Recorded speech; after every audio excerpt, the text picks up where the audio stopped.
అందరికీ నమస్కారం.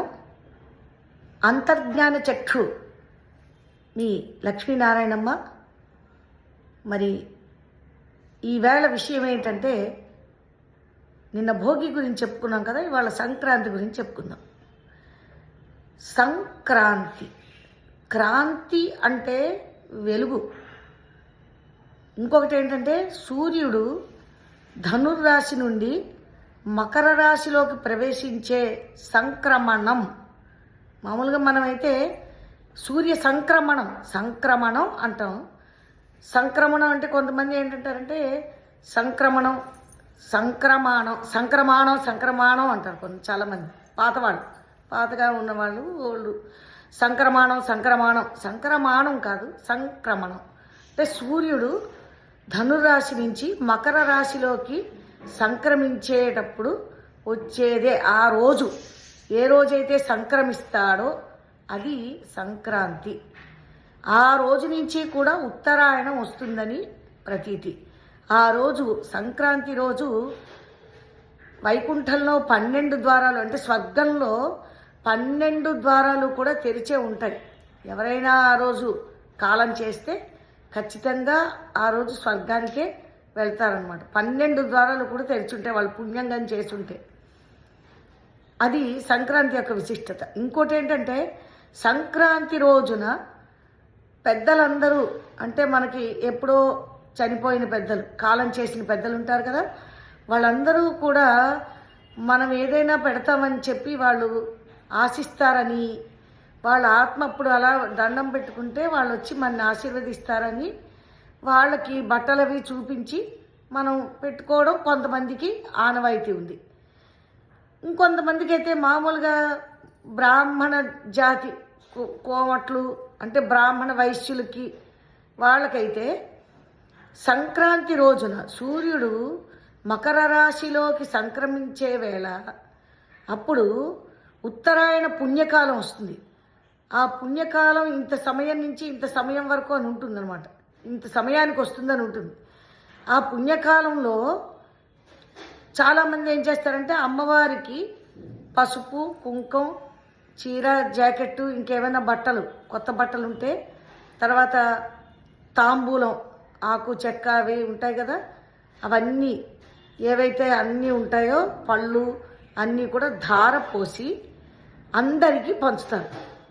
చిల్లర పైసా, పసుపు, కుంకుమ, తాంబూలం, ఒక జాకెట్ ముక్క లేకపోతే చీర, ఇంకా ఉన్నవాళ్ళైతే 2 గాజులు, అలాగా అందరికీ పంచుతారనమాట. ఆ రకంగా పంచుకుంటే సౌభాగ్యం వస్తుందని చెప్పి చాలామంది యొక్క నమ్మకం. అంటే లక్ష్మీదేవి పూజ చేసుకొని, లక్ష్మీ అష్టోత్తరమో ఏదో చదువుకొని అవన్నీ చేసుకుంటే అప్పుడు అదంతా ధార పోసుకొని, ఆ ధార పోసిన కుంకాన్ని ముందు అమ్మవారికి ధార పోసి, తర్వాత కొంచెం మళ్ళీ అవి వేరేగా ఉంటాయి కదా, అంటే అమ్మవారికి కొంత పెట్టేస్తాం, అది మనం ఇంట్లో వాడుకుంటాం. మిగతాది అంతా కూడా మొదట అమ్మవారికి పెట్టిన తర్వాత మిగతా పసుపు కుంకుమ ఉంటుంది కదా, అవన్నీ ఒక పళ్ళెంలోకి సర్దుకొని ఇంటింటికి వెళ్ళి, పూర్వకాలంలో అయితే ఈ ఆచారం చాలా ఎక్కువగా ఉండేది. తెలుగు వాళ్ళందరూ కూడా ఈ రకంగా చేసేవారు అనమాట. పసుపు, కుంకుమ, గాజులు, పువ్వులు, చిల్లర పైసా, తాంబూలం అంటే 3 ఆకులు, ఒక వక్క, 2 వక్కలు, లేదా 2 పళ్ళు, ఖర్జూరం, ఏదో మనకి తోచినవి ఏవైనా సరే తాంబూలం రూపంలో ఇచ్చి అదంతా కూడా ఒక్కొక్క సెట్ కింద సర్దుకొని ఆ తాంబూలాన్ని పళ్ళల్లోంచి తీసి ఒక్కొక్కరికి ఇస్తూ, మళ్ళీ వాళ్ళు ఇచ్చేది ఇంకో పళ్ళెం ఉంటుంది, వాళ్ళు వేస్తారనమాట మనకి. అలాగా ఇచ్చి పుచ్చుకోవడం పసుపు కుంకాలు. అది. రెండోది ఏంటంటే, సంక్రాంతి పండుగ వచ్చిందంటే బసవన్నలు, హరిదాసులు, తర్వాత దాసరి, కొమ్మదాసరి, ఈ రకరకాలైనటువంటి వాళ్ళందరూ కూడా ఆ రోజు వస్తారు. ఎడ్లు కష్టపడి పనిచేస్తాయి కాబట్టి సంవత్సరం అంతా కూడా అప్పుడు పంట చేతికొచ్చే వేళ కాబట్టి ఆ కష్టపడి పని చేసిన ఎడ్లు అంటే పొలం దున్నిస్తారు కదా ఎడ్ల చేత, వాటికి అలంకారం చేసి, ఆవుల్ని అంటే గోవుల్ని కూడా అలంకారం చేసి, గోవులు కూడా మహాలక్ష్మి అని అంటాం కదా, ఆ గోవులకి, ఎడ్లకి అన్నిటికీ కూడా పూజ చేసి వాళ్ళు ఇల్లు తిప్పి ఎద్దుని ఆడిస్తారు.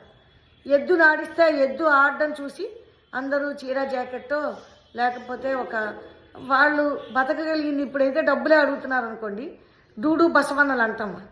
ఎద్దు ఆడించకపోయినా ఇప్పుడు అడుగుతున్నారు, కానీ మామూలుగా అయితే ఎద్దు ఆడించినందుకు ఆ ఎద్దుకి పోషణ నిమిత్తం మనం ఎంతో కొంత వాళ్ళకి ఇస్తా ఉన్నాడు, బియ్యం డబ్బులు ఏవైనా.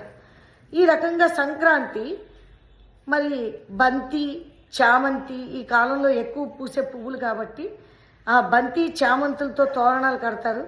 అలాగే గొబ్బెమ్మలు పెడతారు, గొబ్బిళ్ళు పెట్టి ముగ్గులు రకరకాలైన ముగ్గులు వేస్తారు. ఆ ముగ్గులు వేసి మరి నాట్యం చేస్తారు. సంక్రాంతి మీద చాలా పాటలు ఉన్నాయి. స్వాగతము పాడాలి సంక్రాంతికి, స్వరములేకము చేసి నవకాంతికి, సాగేటి పక్షులు ఊగేటి కొమ్మలు, చల్లని గాలులు పిల్లన గ్రోవులై. ప్రకృతి చాలా అందంగా కనిపిస్తుంది అన్నమాట. ఈ సంక్రాంతి నుంచి ఉన్న 6 నెలలు, ఈ 6 నెలలు కూడా ఉత్తరాయణ పుణ్యకాలం అంటారు. ఈ పుణ్యకాలంలో ఎవరైనా బ్రాహ్మణులకి అంటే గుళ్ళో స్వయం పాకం కానీ లేకపోతే ఏదైనా సరే మన గ్రహరాశిని బట్టి నక్షత్రాలను బట్టి ఏదైనా దానం చేస్తే పుణ్యం వస్తుంది. అలాగే కొన్ని జపాలు ఉంటాయి.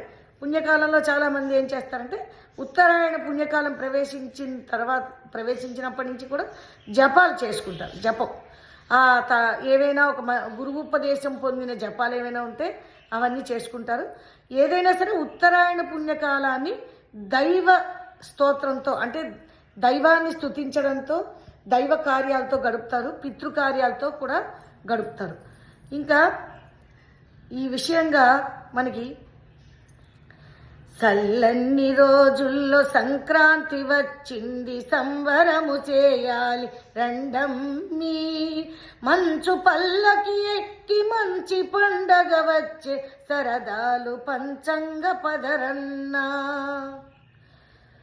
కోడి కోయక మున్నె మేలు కులుపులు పాడి తొంగున్న ఊరి నేలే బాల, సలి సలి గాలున్ని భోగి మంటలు వేసి సల్లంగా మెల్లంగా సాగనంపాల, సందమామే వచ్చి వాకిట్లో దుర్లిన సంతాన ఎయ్యాల ముగ్గుల్లో, సుక్కలన్నీ వలకు సిక్కిన తీరుగా ముంగిట్లో ఎట్టాల గొబ్బిళ్ళు, చల్లన్ని రోజుల్లో సంక్రాంతి వచ్చింది, సంబరము చేయాలి రండమ్మీ, మంచు పల్లకి ఎక్కి మంచి పండగ వచ్చే, సరదాలు పంచంగ పదరన్నా, కొమ్మదాసరి మాట గంగిరెద్దులాట, హరిదాసు పాటలే ఉయ్యాల, కొత్త అల్లుళ్ళతో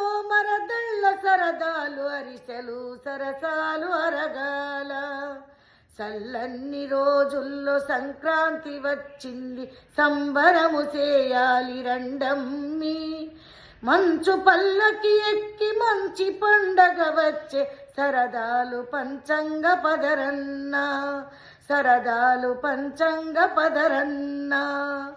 ఆ రోజే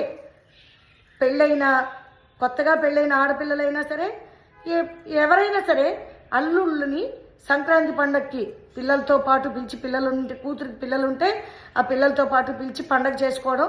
ఇప్పుడు ఏమిటంటే జామాత దశమగ్రహ అన్నారు కదా, అంటే జామాత అంటే అల్లుడు, ఈ నవగ్రహాలు ఉంటే అల్లుడు కూడా దశమగ్రహం, బాబోయ్ డబ్బులు ఏమడుగుతాడో ఏమిటో అని భయం. అంచేది ఈ కాలంలో కరువు కాలంలో అలాంటివన్నీ ఉండొచ్చు లేకపోవచ్చు, కానీ ఎంత కరువు కాలం అయినా సరే ఆ అల్లుళ్ళని పిలిచి కొత్తగా పెళ్ళైన వాళ్ళని పిలిచి, మా పాత అల్లుళ్ళని పిలిచినా పిలవకపోయినా కొత్తగా పెళ్ళైన వాళ్ళని మాత్రం ఇది పెద్ద పండగగా పిలిచి చేసుకుంటారు. మరి బావలు బావమరుదులు మరదళ్ళు అందరూ కలిసి సరదాగా, అంటే ఆ రోజుల్లో చుట్టాలు బాగా కలివిడిగా ఉండేవాళ్ళు, పల్లెటూళ్ళు ఉండేవి. కష్టానికి అందరూ కూడా కష్టజీవులై అందరూ కూడా కలిసిమెలిసి పనిచేసుకునేవారు. ఇప్పుడంటే ఒత్తిడితో కూడిన జీవితం అయిపోయింది కాబట్టి పూర్వకాలంలో ఇంకా కూడా పూర్వకాలంలో ఉన్న పల్లెటూరు పద్ధతులు ఇంకా కొన్ని చోట్ల ఉన్నాయి. ఇప్పుడు కూడా కొన్ని చోట్ల చుట్టాలు వచ్చి అందరూ కలిసి భోజనాలు చేయడం, అరిసెలు అప్పాలు అన్నీ చక్కగా బొబ్బట్లు అన్నీ వండుకోవడం, అందరూ కలిసి తినడం లాంటివి ఉన్నాయి. కానీ ఇప్పుడు కరువు పరిస్థితుల్లో ఎవరి ఉద్యోగాలు వాళ్ళవి, ఎవరి మానసిక ఒత్తిళ్ళు వాళ్ళవి అయిపోవడం వల్ల అనుబంధాలు ఆంతరంగికంగానే ఉండిపోతున్నాయి. ఆంతరంగికంగా ఉండిపోకపోతే మరి జీవితం గడవడం కష్టం కదా. ఏదైనా సరే సరదాగా ఉండాలి. మనసు ప్రశాంతంగా ఉంటే అదే కాంతి. మనసులో ఎటువంటి మబ్బు లేకుండా, అంటే మనసు చీకట్లు కమ్మకుండా మంచి ఆలోచనలతో ఉండి ఎవరిని పీడించకుండా ఎవరిని దూషించకుండా ఉంటే అదే సంక్రాంతి, అదే క్రాంతి. కనుక ఆ సంక్రాంతిని అందరం కలిసి ఆ వెలుగుని అనుభవిద్దాం. చీకట్లను పారద్రోలి చెడుని వదిలేసి, భోగి రోజు చెడుని వదిలేసాం కదా. సంక్రాంతి సూర్యుడు మకర రాశిలోకి మారాడు కాబట్టి మనం కూడా ఆ రాశి యొక్క కాంతిని అందరం కలిసి మనస్సులో మంచితనాన్ని నింపుకొని అందరం కలిసి పొందుదాం. మరి ఈ వీడియో కనుక మీకు నచ్చినట్టయితే లైక్ చేయండి, షేర్ చేయండి, సబ్స్క్రైబ్ చేయండి. అందరికీ నమస్కారం. మీ లక్ష్మీనారాయణమ్మ సంక్రాంతి శుభాకాంక్షలతో.